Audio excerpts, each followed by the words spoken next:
Hi folks, T-Dub here from SideDrifter.com, and today I want to talk about our new quick disconnect drift swivels.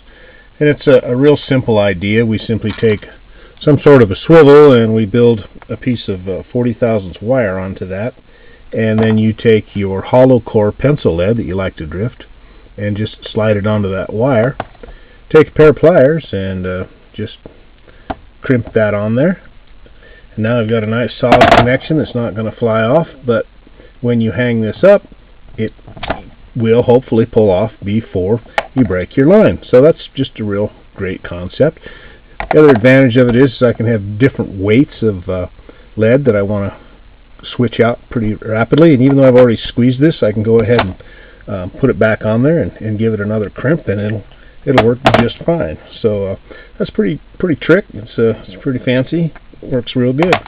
Now we've got three different versions of this. We've got your standard swivel, just like that, and for those of you that like to use a slider. So let's just say that this swivel here was between my main line and my leader, and I can have this run free and slide up and down the way a lot of you like to do it.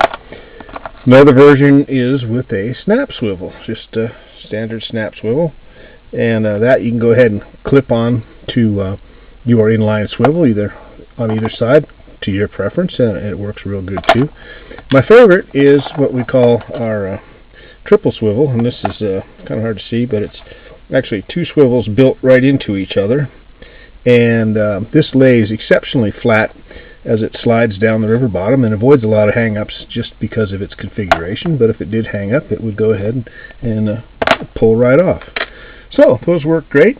The other thing that people have a little bit of trouble with often is how to cut hollow core lead weight without, or pencil lead, without flattening the hole, which kind of would defeat our purpose here. I've got these pliers here, and a lot of you probably own them.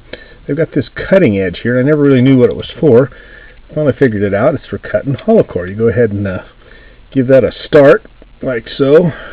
Go around until your pliers are tight, and then you take your normal cutting edge and get into that groove that you created, and don't put a lot of pressure, just kind of work this down, and eventually you're going to just go ahead and break right through that, and when you're done, you've got a nice cut with the hole wide open for the wire. Go ahead and slip the wire back into this hole. Now if you didn't happen to have a pair of pliers, you could cut this with a knife by rolling it back and forth, and then rather than crimp it, you could put just a slight bend in both the wire and the lead, like so, and it's going to work just about the same. So alright, these are available at SideDrifter.com. Thanks for watching.